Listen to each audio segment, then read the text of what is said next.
Question. When the I falls away and awakening occurs, do you lose intimacy? Do you just become nothing and don't feel anything?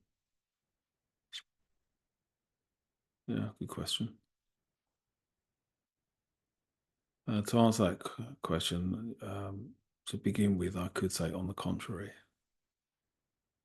On the contrary. Um,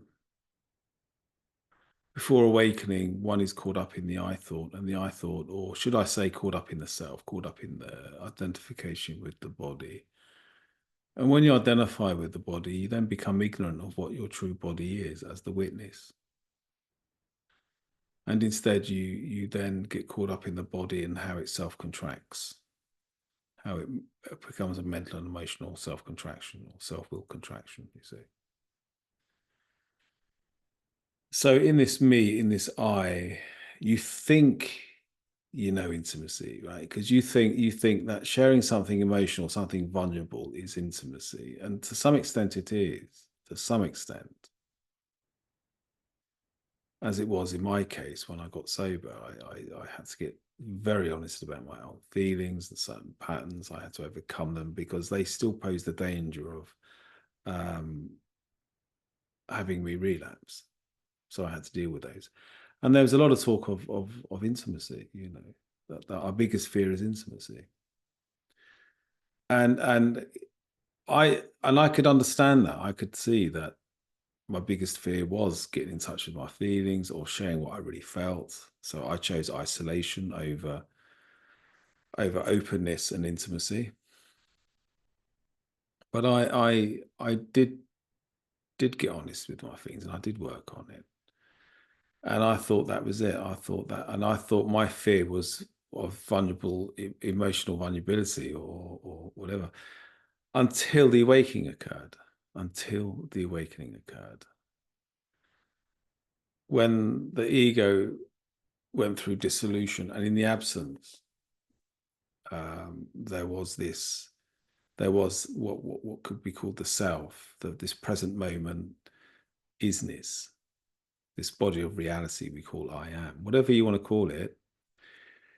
There was this revelation of this deeper reality than anything I'd ever felt, any emotional intimacy, any shared thinking.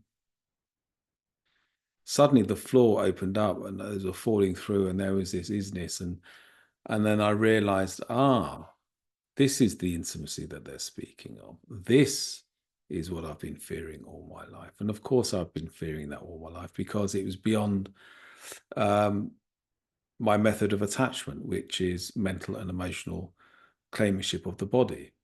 So I'm not going to go beyond that in search of intimacy because I'm going to die. And that's precisely what happened. I went through the ego death. The awakening occurred in the absence of any vestiges of self. There was this stunning intimacy. And I realized that when they said, our biggest fear is intimacy, I realized it's the biggest fear of reality. Reality itself is intimacy. I don't know if you can hear my phone. Sorry, it's pinging.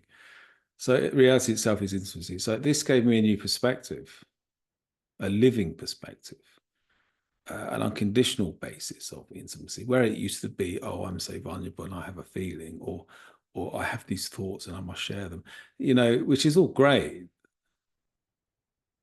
But it's all conditional. It's all narrative. And if you don't have the deeper intimacy, you can't really add to it. You can't really, you don't really give that what would you call it? You don't give it,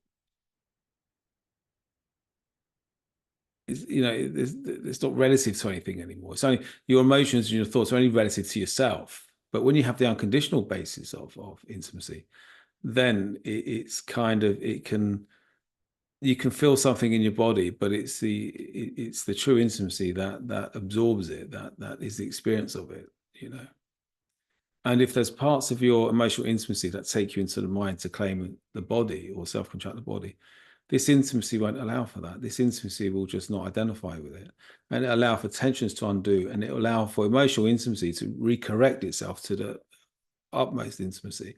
So self-realization plays a massive part in ongoing intimacy.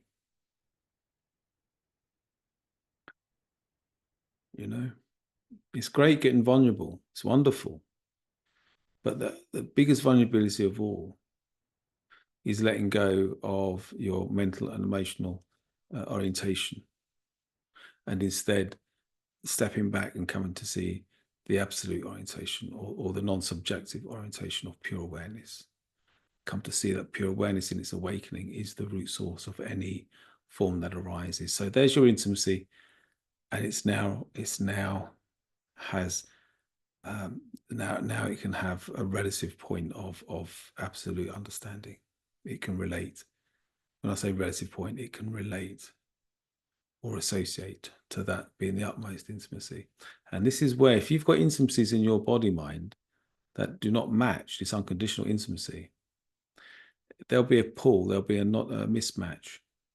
All you got to do is remain as the ultimate intimacy and allow attention to go through dissolution. And the relative forms of intimacy start to correct to the absolute. Okay, I've got to go. My phone is blowing up, as they say. Thank you.